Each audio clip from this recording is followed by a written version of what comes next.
Ayan. Hello, everyone. Welcome to Coaching Team Talk. So, I am Life Coach Tricia from Life Coach Philippines, and this is Coaching for Self-Expression. So, this coaching conversation is for the people who are struggling to express themselves, and also for the people who wants to understand how important to really able to express themselves and to really understand what self-expression is. So, my mission is to create a safe space for you and for the people that you love. Express as a journey on the freedom to choose to stay alive and to dream big again. So thank you for joining me live today, and please leave your digital footprints by letting us know where you are coming from today. Please do tag a friend and circulate this video to help us reach more individuals who might be in need of what I will be sharing for this session. You may also give some shout outs to the people you want to meet and reach out with some inspiring message. So if you are watching this on a replay, please do comment hashtag replay. I am streaming live via Facebook page of Life Coach Philippines and YouTube channel Coach AI Connect. So if you are new to our platform, please like, follow, and subscribe. So hello everyone, great morning. So let me just introduce myself. Ayan, so I am Life Coach Tricia. I am a certified co-actively co-create life coach and mental health coach by Master Coach A. I'm also a professional public speaker from Coach A Tribe Speaker, where we journey for more than 20 weeks. We learn uh, we learn about public speaking. I really discovered that public speaking is a great way for me to express myself. And after the training and inside the Coach A Tribe Speaker, I also become one of the coaching speaker during the Summit 2021, where I shared the topic about the expression barometer. What kind of air do you need to breathe life, your dreams in life? So if you wanted to watch that, I can just message me so that I can give you the steps on how you can get the replay of it. And I am also a master builder apprentice of Master Coach, and currently we're on our 8th month inside the program, the MBA program. And as MBA, we build Thrive to help your unstoppable dream come true. I am also a proud mental model collector inside the B Learning Society, where I learn and with my fellow mental model collectors, we learn about different kinds of mental model and how we can use it to become successful in the niche that you want. So I'm also the founder and creator of Express the Dream Big Again coaching community. And I've mentioned earlier, my mission is to create a safe space for you and for the people that you love. Express as a journey on the freedom to choose to stay alive and to dream big again. So this community is a safe space where you can start in exploring on how you can start expressing yourself, on how you can help yourself so to really empower to begin in expressing yourself. And inside of this community, I've got different activities where you can learn how to express yourself. You can also check the guide here. I created a guide in where you can see the vocabulary of self-expression, the different words or new words that you can use para ma-express mo yung sarili mo. Because sometimes hindi natin ma-express yung sarili natin because hindi natin mahanap yung words that can really express what we are feeling or ano ba yung nai-encounter natin. And I've also got the 21 days emoji challenge where you can really help you to really express yourself. If it's a challenge where you can post an human emoji and recreating an emoji. What are your favorite emoji? Like example, ganun lang siya. But if you are not ready to really post it in your digital space, you can send it to me. We can journey together in doing the 21 days emoji challenge. So yeah, there's a lot of things inside of my community. So I'm really inviting you to join me inside the community. So we can help each other to really express ourselves. Ayan. So also, as I begin my topic today, allow me to share this photo with you.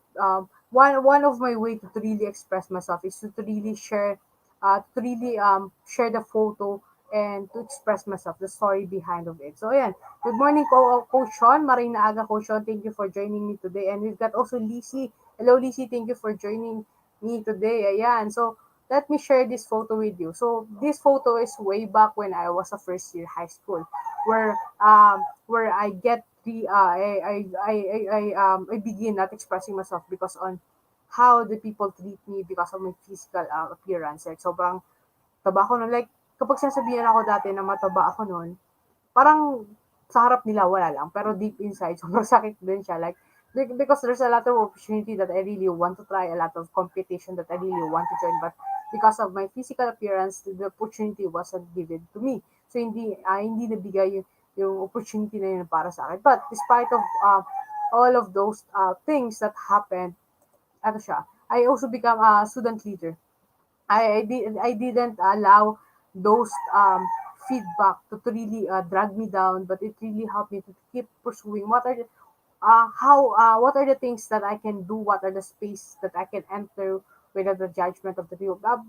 Being a student leader, there's always a judgment, but I always focus on how I can serve other people. Like, I grew up like having a public servant parents, a grandparents, a public servant parents. So I grew up experiencing helping, focusing myself and helping other people. So um, that time also I forget to help myself. So the next photo show this is. So like, ito yung nangyari. Like, I tend to focus to really helping other people. I forget to help myself first. So dumating sa point na kahit nagsiserve ako, there's a part of me na I'm not happy or I'm not contented on how I express myself kasi hindi naman talaga ako yun. Like, umabot dun sa point na yun. But I really want to share this photo with you. This is also my journey inside the coaching team talk where it really helped me to really express myself. Like, in this space, I was really given a chance to really just speak on how I would love, how I can share my own message on how I can really I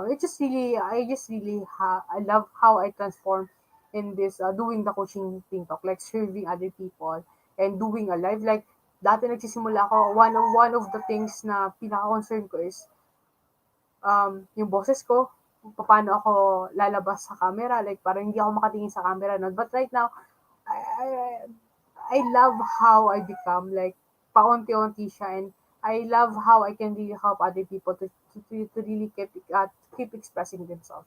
Like, I really just really want to share this with you. This is from uh, this is um, one of the greatest things that I've received about expressing being and coaching community. So even here, to express or to not express is not a question. It is what makes you alive and fully human that matters. Express to live and make a difference. So, I really love this. This is me. Kasi when I choose not to express myself way back, I don't really feel alive. But right now, like parang each day that I'm doing Facebook Live, serving other people, talking to other people, expressing myself, it really helped me to really to feel alive. Like, most of us in our generation, we sometimes we feel that hindi kami nagmamatter, we are not alive, like ganon. So, but sometimes akala namin dahil sa nakapaligid namin, but sometimes ano din siya, choice din namin that we can always choose to express ourselves, to feel that we are alive and that we are a human. Like, yeah, I mean, there's a lot of people that can really relate with me about my love about being an astronaut and everything. But I just really want to remind everyone that every day we have a to choose to stay alive, to really express ourselves each day. So, I mean, I will be turning 2 years as a certified life coach this November, and I'm just really happy how life coaching helped me and how it helped me to really to go deeper about self expression. Like, it's just amazing a journey. So, ayan. So, before I continue, hello, Coach. Coach Nords, ayan, Mayat, ayan.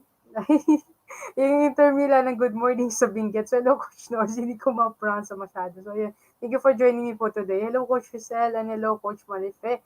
Ayan. So, ayan, si Coach Rizal, watching from DCAP. Hello, Coach.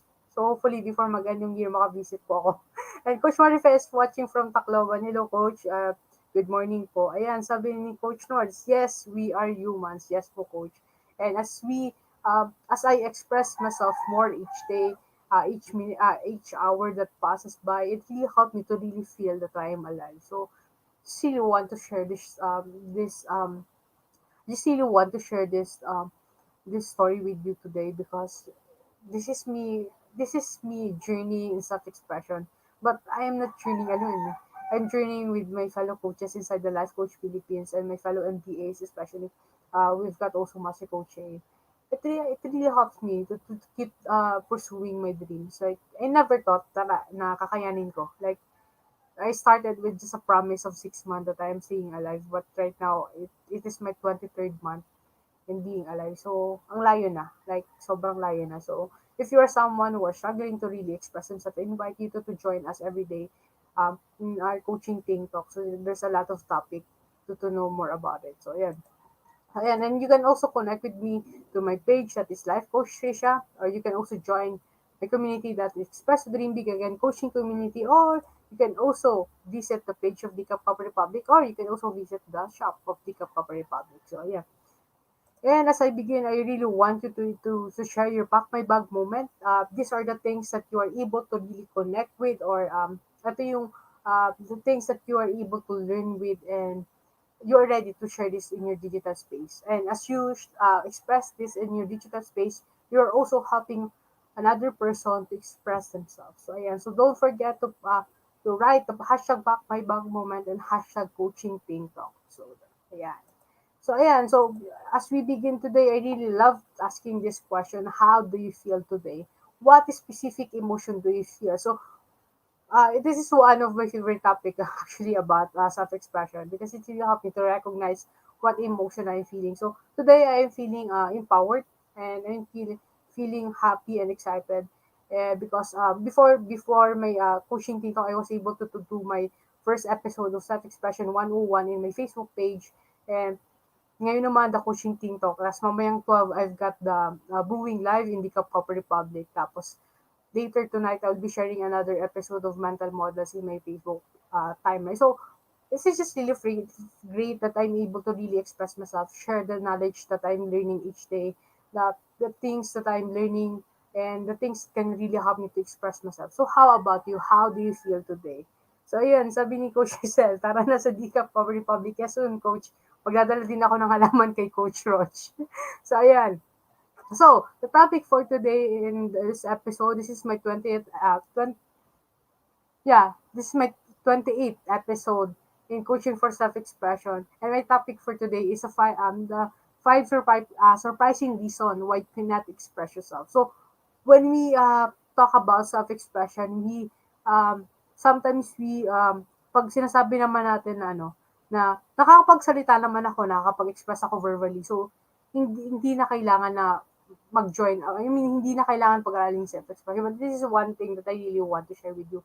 It doesn't mean na once na nakakapag-express ka verbally, or I mean, madaldal ka and everything, you can, na-express mo talaga yung authentic self mo. Like sometimes, we tend to express yung ah, yung hindi yung magko-cause ng attention sa lahat ng tao sa nakakapaligid sa atin. Like, we'll be choosing to be, the term in Gen Z is the low-key. Like, yung parang ano lang, tama lang. Yung parang simple lang and everything, pero hindi talaga ikaw yun. Like, when we talk about self-expression, it's about expressing your own emotion and your own thoughts. Kasi, sometimes din, kapag nag-express tayo, nag-express tayo ng emotion, naka-base siya dun sa mga taong nakapaligid sa atin, the emotion ng mga tao nakapaligid sa atin. For example, yung friend natin, if they feel happy about this, natatawa sila and everything. Kahit hindi tayo natatawa, tas na happy, we just express it so that we can hindi natin ma-encounter yung the FOMO, the fear of missing out, parang ganun. So,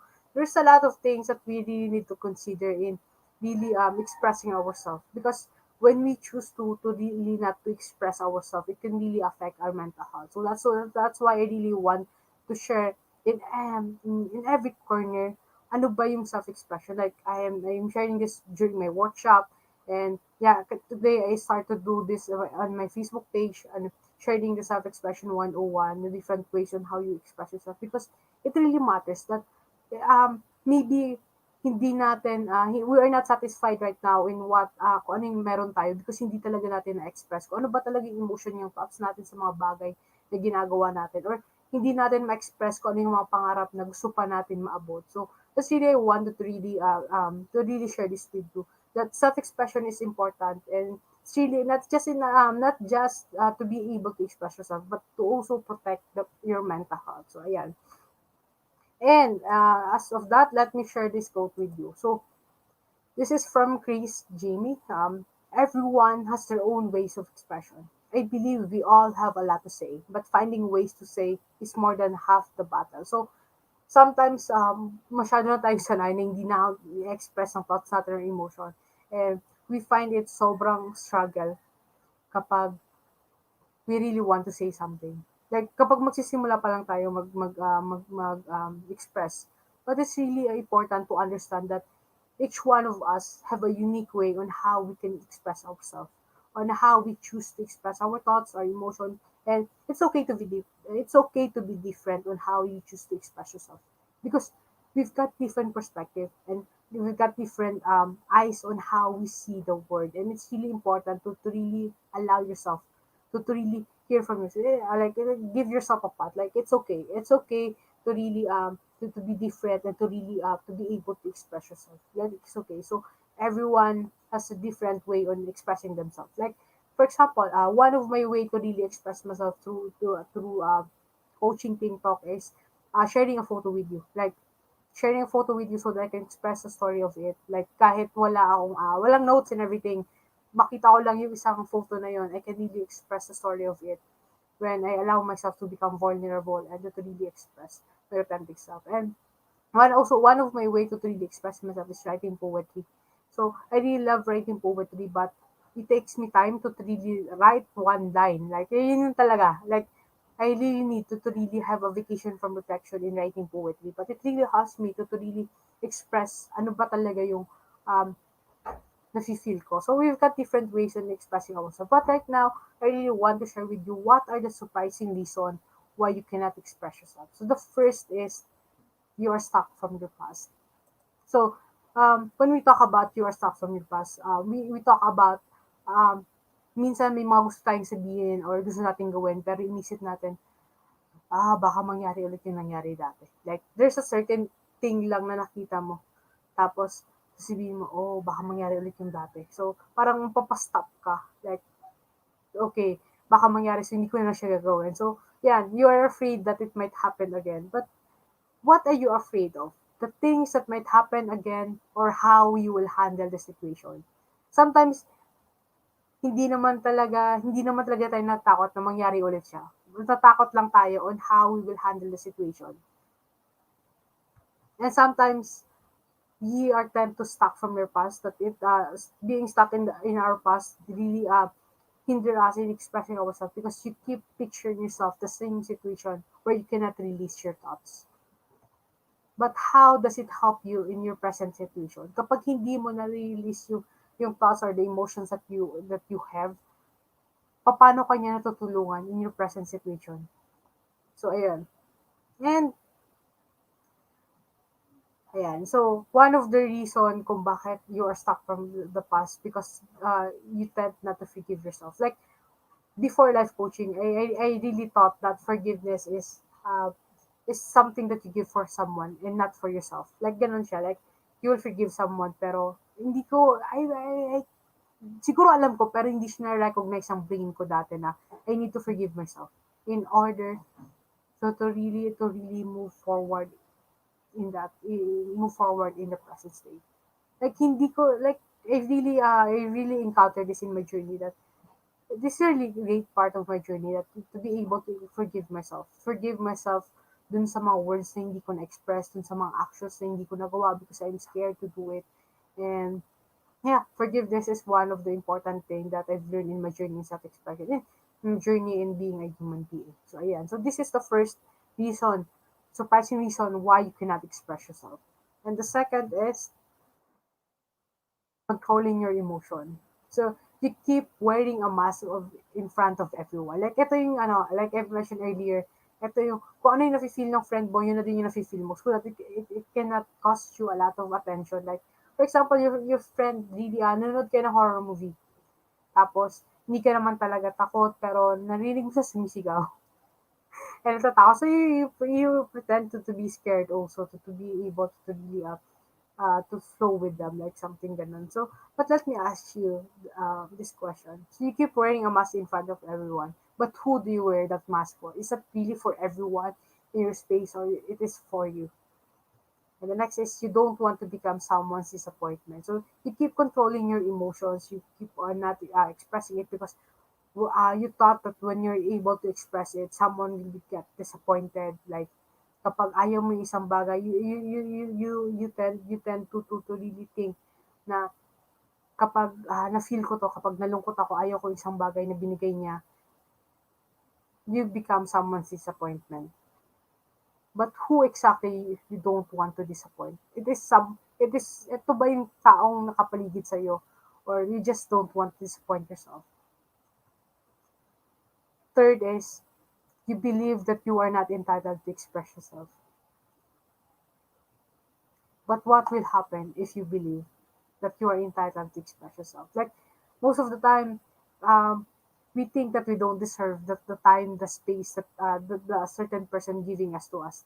That's why uh, hindi natin in-express yung sarili natin. Like, sometimes I really felt that dati na kapag mag-express ako or magkukwento ako, tapos pag tawag, I forgot the term, but nawawala yung, nasa harap mo yung taong kausap mo, pero wala na siya dun sa pinag-uusapan niyo. Like, oh, okay, so dapat, parang napapaisip na ako na hindi ko na dapat siya in-express. There's a one time na yung friend ko, this is 2019, hindi pa ako ng life coach. And I was sharing with him kung ano yung na-experience ko right now. And why does it feel na parang hindi niya naiintindihan? But parang wala pa rin, like hindi pa rin gumaan kahit nakapag-express ako na. Like, dito ko din naintindihan sa journey ko sa self-expression that sometimes we really need to find the right people to express with. Like, just to really start expressing with. Kasi sometimes when we tend to express ourselves in someone na hindi pa talaga ready for us, it cannot really help us in expressing ourselves.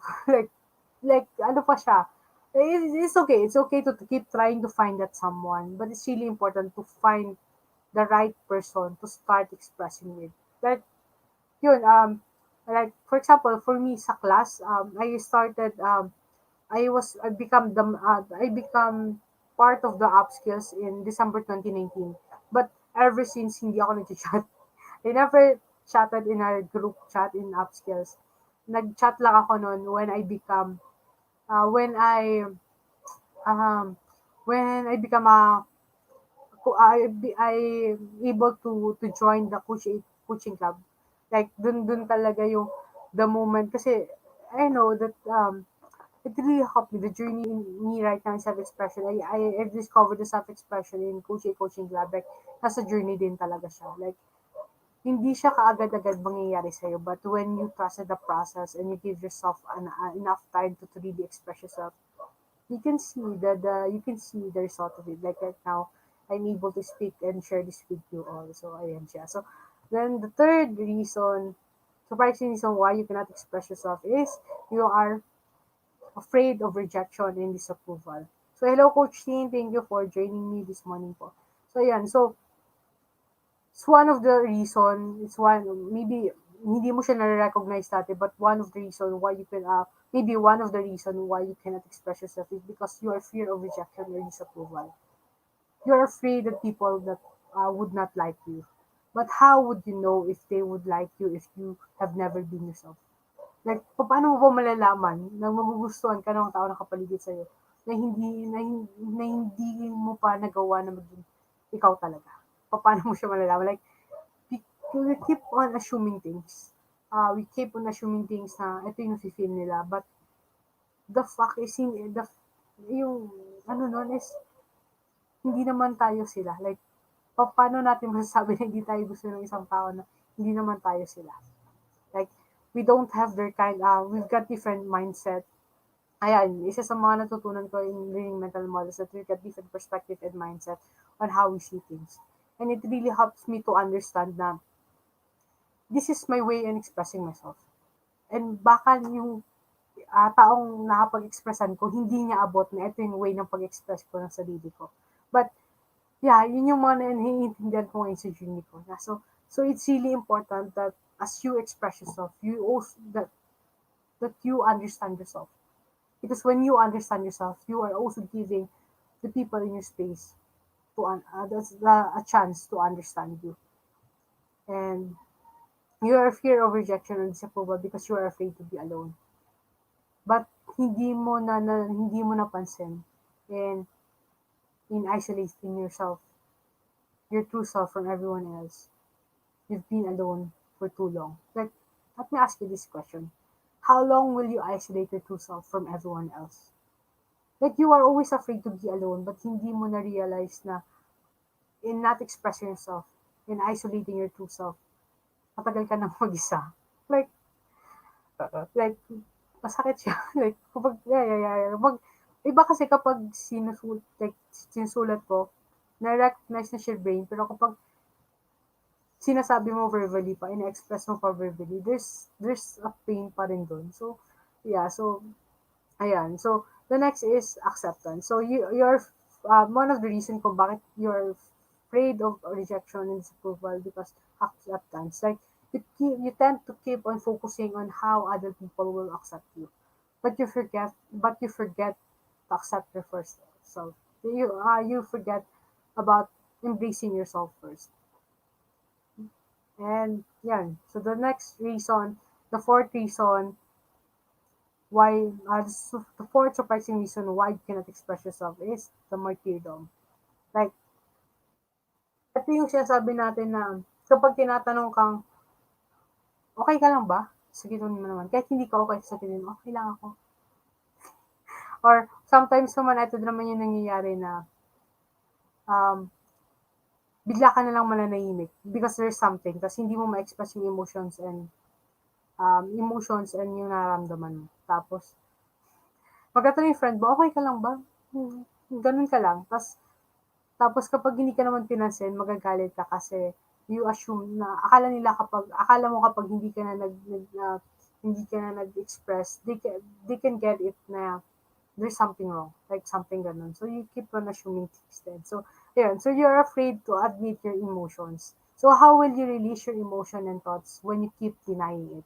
So one of the first thing that you need to really to do this is to really understand your emotions.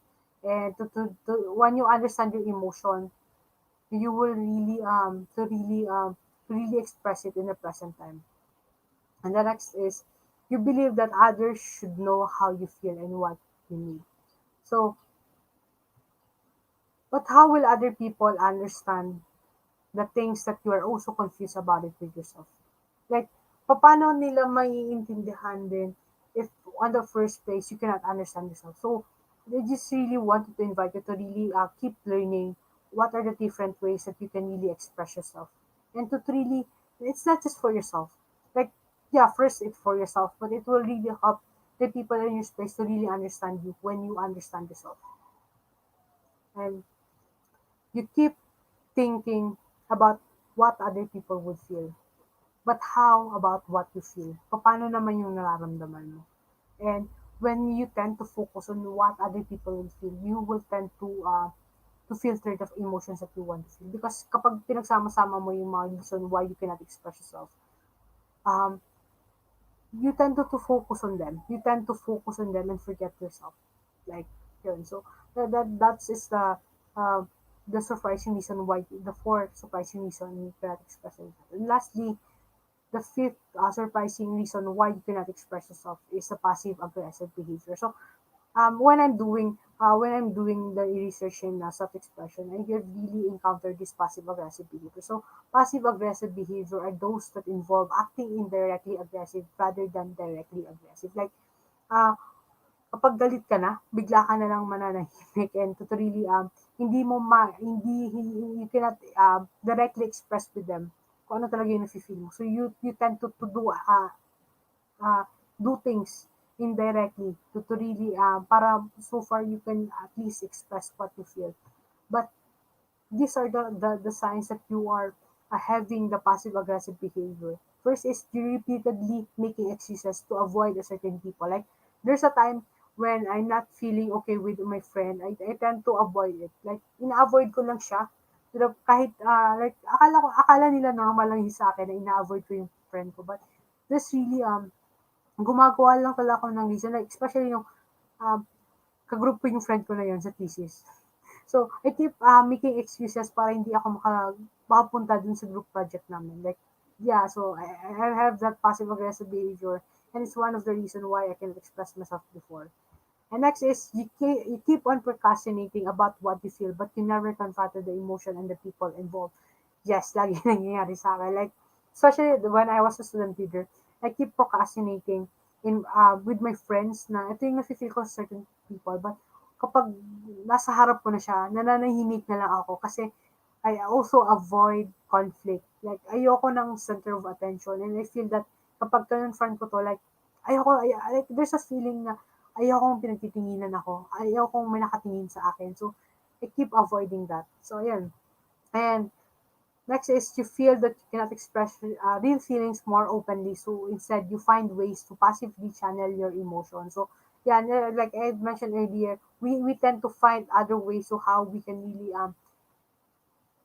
express ourselves. Pero hindi siya directly dun sa person na yun or directly yung, directly dun sa nafe-feel natin sa person na yun.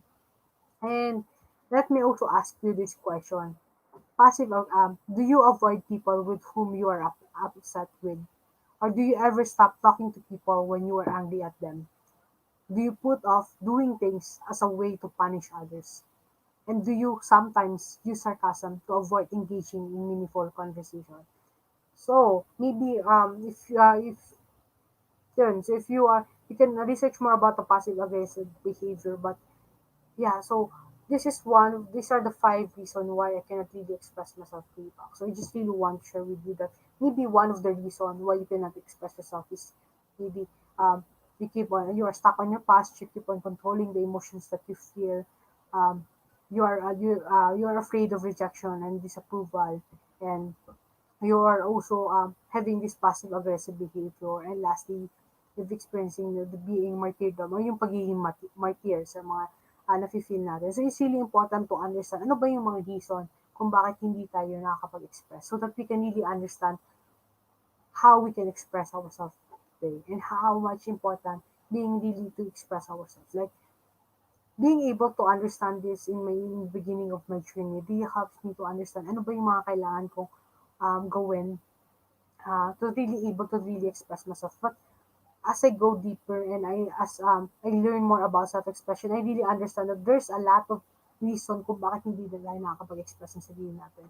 Like, like I've mentioned with you is it's about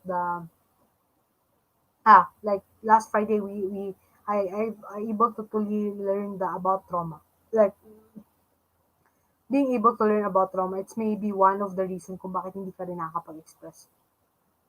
And having doesn't hindi mo nakikita din yung self-worth mo. Like you doesn't really being able to define what is self-worth for you. It may be one of the reason kung bakit hindi ka rin nakakapag-express. Or maybe your friend or someone special for you, hindi sila nakakapag-express because they've got this a lot of trauma. Meron silang, they're stuck from their past and they cannot really express themselves. So I really want to invite you to share this with someone that can really help them with understanding more about self-expression. So because it's really important to talk about self-expression because self-expression help us to really protect our mental health. Because when we cripple the emotions and thoughts na feel natin, it really affects our mental health then. That we tend to isolate ourselves and to shut down from everyone else. And if that is one of the things that happens to me when I choose to not express myself many years ago. So it's really important. Um, from a person, I'm one of the person na hindi nakakapag-express because of the traumas, bullying and everything. Like, but as I go deeper in this journey, I understand each, pero ano siya, hindi siya yung biglaan. Paunti-unti ko siyang nare-recognize. Ano ba yung mga reason kung bakit hindi ako nakakapag-express? And what are the things that I can really do so that it can help me to express myself. So if you wanted to know more about this, just connect with me and just message me or you can comment here in the comment section below and I'll make sure to get back on you.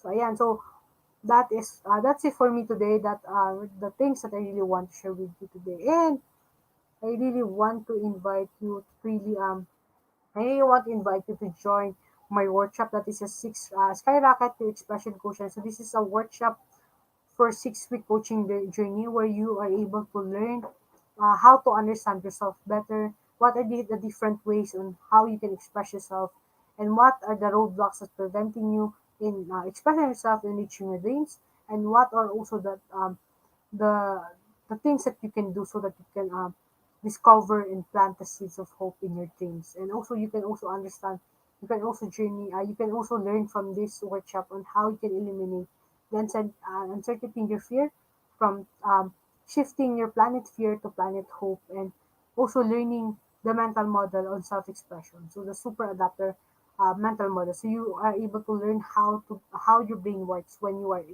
able to express yourself. So the 6-week coaching workshop includes a 30-minute personal coaching for 45 days, unlimited chat support for 45 days, and a free mental model masterclass by Master Coach A. And speaking of mental model masterclass by Master Coach A, if you are not yet a smart holder of B-Learning e-card, you are still missing all the perks that we enjoy. Today is the best time to take action. So connect with Coach Cell through 0917-586-1661 to join the B-Learning Society, the 10th maker of B-Learning homes for mental fitness. So enjoy the 5% food and beverage discount from Decaf Copper Republic and get full access to Mental Model Masterclass by Master Coach A, happening every fourth Saturday of the month, plus benefit from 90-minute free coaching session with senior coaches from Life Coach Philippines. So ayan, so save the date on October 30 at 7 p.m. This is next Saturday.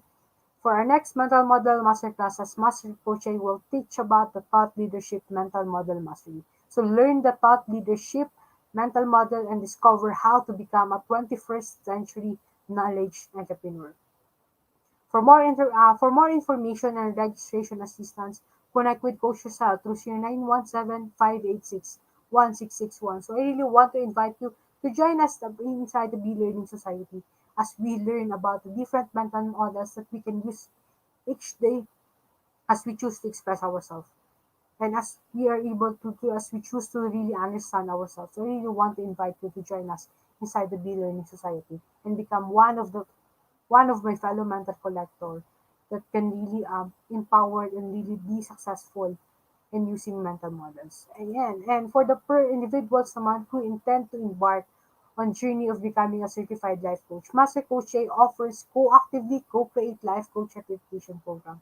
So this is a CPD accredited course with 40 credit units. So yes, yesterday was our graduation for the first batch of the fourth batch of co-actively co-create life coach certification program, and the first batch in being a CPD accredited course with 40 credit units. So CPD is about learning new things or refreshing your knowledge about doing new things, and this is what makes CACC Life Coach Certification Program the perfect track for your continuing professional development.